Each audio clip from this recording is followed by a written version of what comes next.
ಉತ್ತರ ಕನ್ನಡ ಜಿಲ್ಲೆಯಲ್ಲಿ ಅವೈಜ್ಞಾನಿಕ ಅಭಿವೃದ್ಧಿ ಕಾಮಗಾರಿಯಿಂದ ಹೆದ್ದಾರಿ ಪಶ್ಚಿಮ ಘಟ್ಟ ವಲಯದಲ್ಲಿ ನಿರಂತರ ಭೂಕುಸಿತವಾಗುತ್ತಿದೆ. ಕೆಲವು ದಿನದ ಹಿಂದೆ ಭೂಕಂಪನವೂ ಸಹ ಸಂಭವಿಸಿದೆ.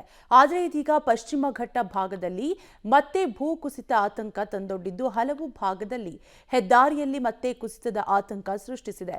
ಈ ಕುರಿತ ಒಂದು ಗ್ರೌಂಡ್ ರಿಪೋರ್ಟ್ ಇಲ್ಲಿದೆ. ಉತ್ತರ ಕನ್ನಡ ಜಿಲ್ಲೆಯ ಪಶ್ಚಿಮ ಘಟ್ಟದಲ್ಲಿ ಭೂಕಂಪನ, ಹೆದ್ದಾರಿಯಲ್ಲಿ ಕುಸಿತದ ಹಂತದಲ್ಲಿವೆ ಗುಡ್ಡಗಳು. ಶಿರೂರು ಭೂಕುಸಿತ ನೆನಪಿಸುತ್ತಿದೆ ಪಶ್ಚಿಮ ಘಟ್ಟ ಹೈವೇ. ಒಂದೆಡೆ ಹೆದ್ದಾರಿಯಲ್ಲಿ ಅಲ್ಲಲ್ಲಿ ಭೂಕುಸಿತ, ಗುಡ್ಡದ ಭಾಗದ ಹಲವು ಭಾಗಗಳಲ್ಲಿ ಬಿರುಕು ಮೂಡಿರುವುದು. ಇನ್ನೊಂದೆಡೆ ಹೆದ್ದಾರಿ ಕಾಮಗಾರಿಗಾಗಿ ಸಂಚಾರವನ್ನು ನಿಷೇಧಿಸಿರುವುದು.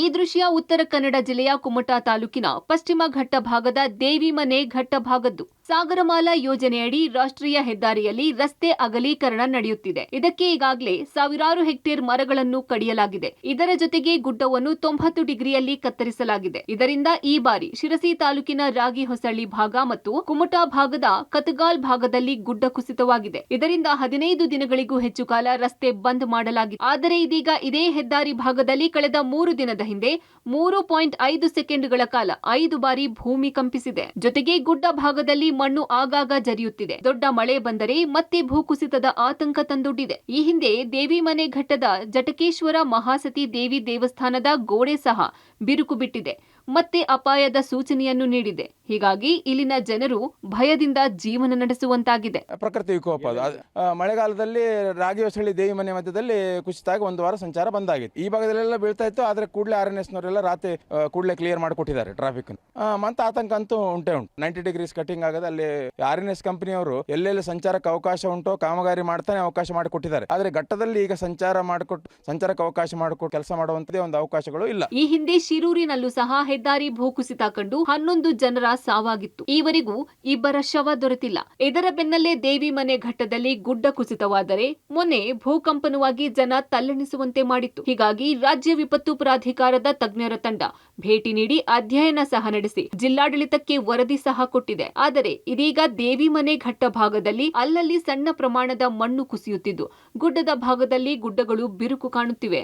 ಉತ್ತರ ಕನ್ನಡ ಜಿಲ್ಲೆಯ ಶಿರೂರಿನ ಭೂಕುಸಿತ ದುರಂತ ಕಣ್ಣ ಮುಂದೆ ಇರುವಾಗಲೇ ರಾಷ್ಟ್ರೀಯ ಹೆದ್ದಾರಿಯ ಈ ಭಾಗದಲ್ಲಿ ಕಾಮಗಾರಿಗಳು ನಡೀತಾ ಇರುವಂಥದ್ದು ನಾನು ಇವತ್ತು ನಿಮಗೆ ತೋರಿಸ್ತೇನೆ ಇಲ್ಲಿ ಯಾವ ರೀತಿಯ ಸ್ಥಿತಿ ಇದೆ ಅನ್ನೋದನ್ನು. ಯಾಕಂತಂದರೆ ಶಿರೂರು ಭಾಗದಲ್ಲಿ ಚತುಷ್ಪಥ ಹೆದ್ದಾರಿ ಕಾಮಗಾರಿ ನಡೆಯುವಾಗಲೂ ಕೂಡ ಇದೇ ರೀತಿಯ ಸಮಸ್ಯೆಗಳಿದ್ದವು. ನಂತರದಲ್ಲಿ ಭೂಕುಸಿತವಾಗಿ ಹಲವರ ಜೀವ ಅಲ್ಲಿ ಹೋಗಿತ್ತು. ಆದರೆ ಈಗ ಪಶ್ಚಿಮ ಘಟ್ಟ ವಲಯ ಭಾಗದಲ್ಲಿಯೂ ಕೂಡ ಅದೇ ಆತಂಕ ಎದುರಾಗಿರುವಂಥದ್ದು ನೀವು ನೋಡ್ಬೋದು. ಈ ಭಾಗದಲ್ಲಿ 766 ಈ ಭಾಗದಲ್ಲಿ ಕಾಮಗಾರಿ ನಡೀತಾ ಇರುವಂಥದ್ದು. ಆದರೆ ಆ ಕಾಮಗಾರಿ ಅವೈಜ್ಞಾನಿಕವಾಗಿ ಇರೋದ್ರಿಂದಾಗಿ ಸಾಕಷ್ಟು ಅನಾಹುತಕ್ಕೆ ಈಗ ಎಡೆಮಾಡಿ ಕೊಡುತ್ತಾ ಅನ್ನುವಂಥ ಒಂದು ಪ್ರಶ್ನೆ ಏಳುವಂತಾಗಿದೆ. ಯಾಕಂತಂದರೆ ಈ ಭಾಗದಲ್ಲಿ ಕಳೆದ 2 ದಿನಗಳಲ್ಲಿ ಭೂಕಂಪವೂ ಕೂಡ ಆಗಿತ್ತು. ಈ ಭಾಗದಲ್ಲಿ ಸಾಕಷ್ಟು ಸಮಸ್ಯೆಗಳು ಎದುರಾಗಿರುವಂಥದ್ದು. ಯಾಕಂತಂದರೆ ಕಳೆದ 4 ತಿಂಗಳ ಹಿಂದೆ ಮಳೆಯಿಂದಾಗಿ 4-5 ಕಡೆಗಳಲ್ಲಿ ಈ ಭಾಗದಲ್ಲಿ ಭೂಕುಸಿತ ಆಯಿತು. ಅವೆಲ್ಲವೂ ಕೂಡ ಹೆದ್ದಾರಿ ಕಾಮಗಾರಿಯಿಂದ ಆದಂತಹ ಅವಘಡಗಳು. ಅದರ ನಂತರ ಇದೀಗ ಮತ್ತೆ ಈ ಭಾಗದಲ್ಲಿ ಈಗ ಭೂಕುಸಿತದ ಆತಂಕ ಎದುರಾಗಿರುವಂಥದ್ದು.